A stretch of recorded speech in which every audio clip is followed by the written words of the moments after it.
facts. Facts, exactly. But in my mind, in what I see, in what I read, I genuinely think that it's just trying to just put the blame on someone else. And scaremongering itself is an issue, because building up all this hatred makes it an issue, doesn't it? Yeah. And you push it onto this one group of people, one ideology, one idea, then everything else is just hidden away, and you don't get to see what's happening behind closed doors. All you see is this: oh, there's immigrants. Oh no, there's more immigrants. Oh, we should get rid of the immigrants, and that'll solve all of our problems. Obviously, it won't.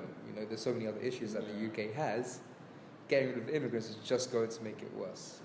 So when we look at things such as a shortage of school places, and then people not being able to get jobs, do we think that immigration has any sway on those issues? See, I think again, it's just putting the blame onto immigration. But okay, so where can it be shifted to? So what I'm trying to say with the idea of the education part, with that point there, I would say, well, that shows it's a problem within the education system and how that's organised and how that's actually carried out, as opposed to it just being about immigrants' children going into the schooling system. Again, I think it's just a scapegoat.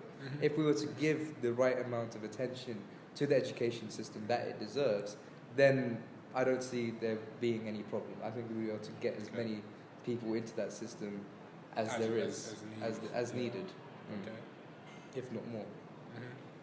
But it does need, proper work. It needs more money going into it. It needs more attention going into it. More than just money, it needs the attention.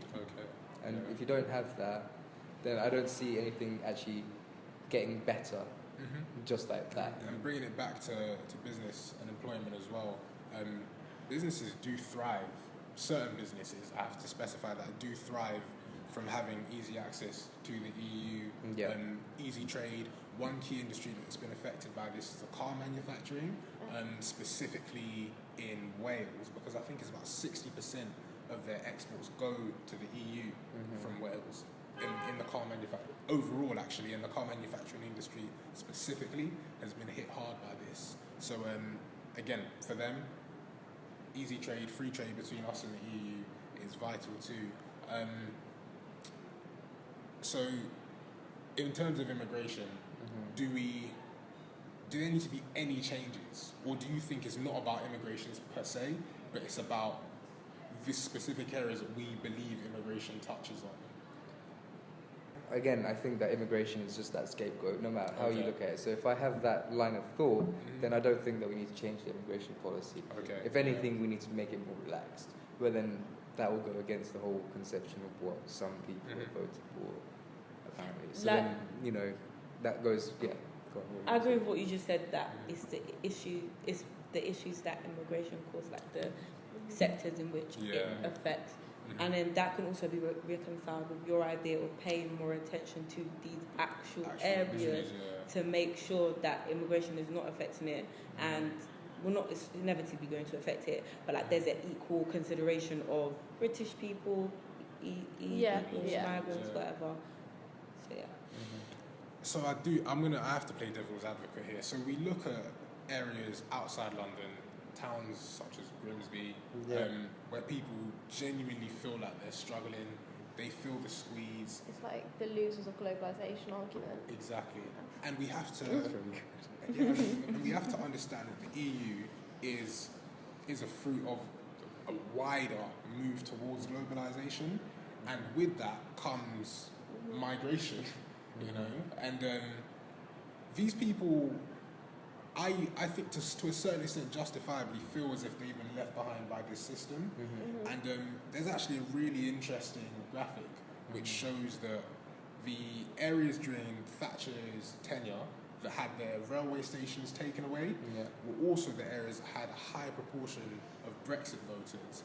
And that just shows that connectivity to bigger cities and opportunities moves people towards a place where they might be more susceptible towards scapegoating, or even if it's not just scapegoating, they have genuine concerns about globalisation in general because they've been left out of it. So is it necessary in some way to maybe restrict immigration for a period in order to allow certain areas to develop and thrive, and then after a certain period to relax it? But again, that's putting the blame onto immigration. As soon as you do that, you're saying, well, it must be the immigrants again, because we're trying to stop them for a little bit. It's exactly the same problem. Also, these areas are hostile to immigration because they've never really had immigrants, because what reason would immigrants have to kind of go there? Because they're so left behind, whereas if you kind of built them up, then immigrants would be more attracted to going there, and they'd see that, they're pretty Normal nice people. Yeah. Are there enough opportunities to open them up to these people? That's the thing, we just need to get out of our heads that Britain is so London-centric and focused on London, and start, like, your idea of creating regional hubs, like what you put in your piece about Winchester. That's quite a good one, but kind of like scaling that up, because, George Osborne was building up this northern powerhouse. Because obviously, before Thatcher, before the destruction of the mines, industry all over the UK was thriving because mining was like a big part of it, but now it's pretty much all finance and technology, and that's all based in London.